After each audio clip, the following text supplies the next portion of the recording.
Right friends, welcome back to second capsule. We are going to discuss on S4A. You may ask what is meant by S4A? It is a scheme for sustainable structuring of stressed assets. And the news is Hindustan Construction Company Limited became the first company to get approval under S4A.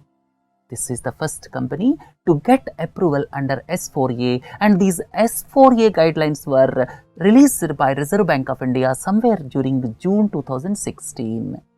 And ICICI Bank led Joint Lenders Forum has proposed this restructuring, and Reserve Bank of India mandated overseeing committee has approved this scheme. And to be eligible for S4A, 3 conditions are to be met.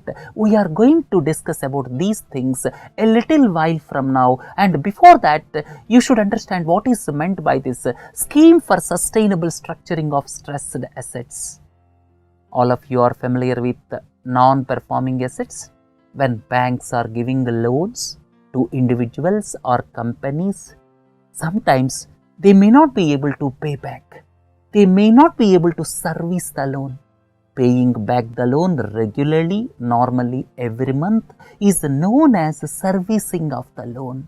If the company or individual is not able to service the loan for a period of more than 90 days, that loan becomes non-performing. So, the technical name is non-performing asset or NPA. Now, public sector banks are suffering badly because of NPAs. Meanwhile, Reserve Bank of India devised several ways to come out of this problem. And all of you are familiar with the decades-old practice of debt recovery tribunals. Debt recovery tribunals are almost started around 20 years ago, but not much success. It became long-drawn affair.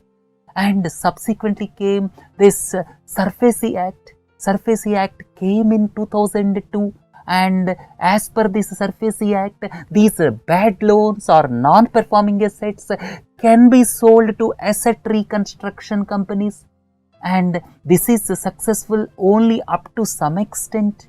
Subsequently, Reserve Bank of India brought strategic debt restructuring. Strategic debt restructuring means banks will assume management control. That is also not successful.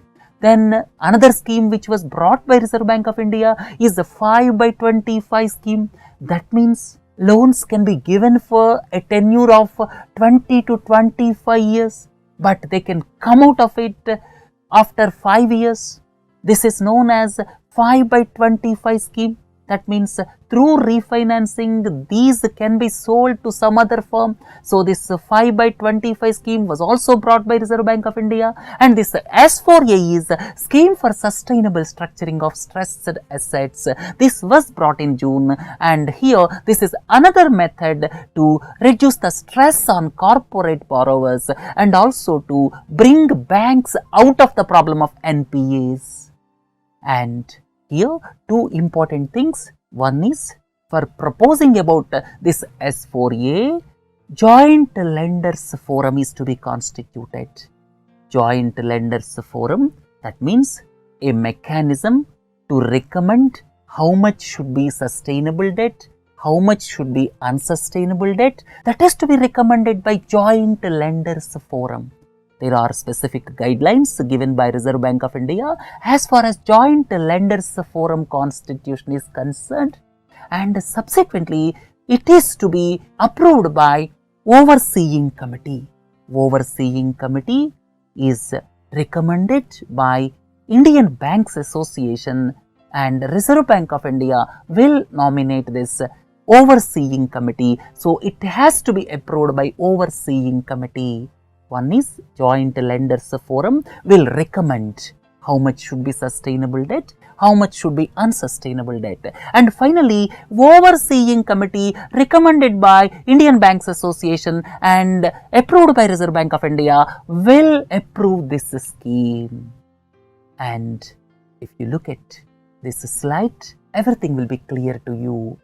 Here, if the company has taken 100 crores of loan, And if every month, if they are required to pay 1 crore, EMI every month is 1 crore. Total loan taken by the company is 100 crores. EMI required to pay every month is 1 crore, but they can pay only 60 lakhs per month.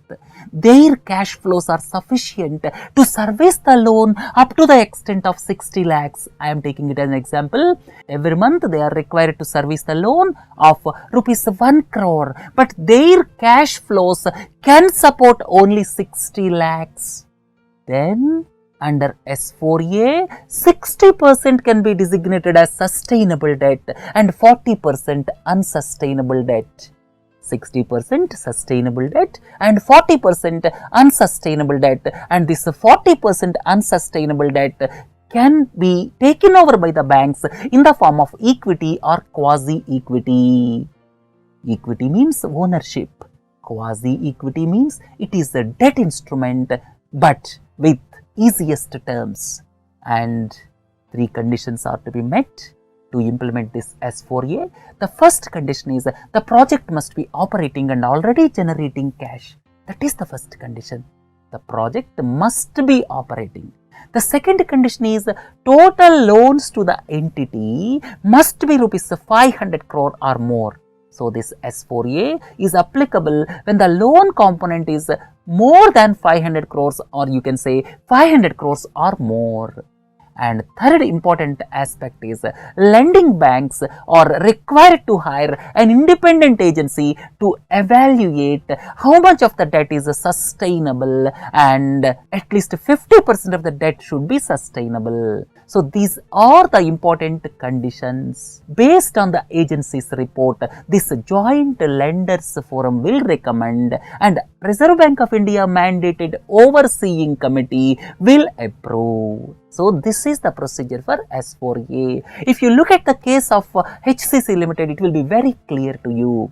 In case of this Hindustan Construction Company Limited, total debt is 5,107 crores. Here, sustainable debt is 2,681 crores. So for this debt of 2,681 crores of rupees, HCC Limited will service the loan regularly. They will pay EMI regularly. And what about balance 47.5%? For remaining 47.5% of debt, banks will take ownership up to the extent of 24.44%. So banks will take equity up to 24.44%, and at the same time balance 1418 crores will be converted into debentures with the softer options. So this is all about S4A. It is too early to say whether it is going to be successful or not, but please don't forget, this HCC Limited is the first firm to get this loan bifurcated as sustainable debt and unsustainable debt under S4A. Final comment. Here the biggest hurdle is at least 50% should be sustainable debt. But the problem in our country is companies may not be able to service the debt to the extent of at least 50%. And the biggest problem is our companies has got high debt equity ratio. To take an example, if the equity is 1 crore, companies have taken debt up to 5 crores, 10 crores. So debt equity ratio is very high for Indian companies. Then the company must be operating and generating cash flows, which is not the case with many companies. And the third one is, when banks assume part of the ownership, there is no guarantee that the business will become profitable in due course of time. If the business do not become profitable, then what will happen? The share prices will crash and subsequently banks will be at loss. So this is all about S4A. Friends, with this let us conclude this capsule number 2. Have a nice day. Thank you.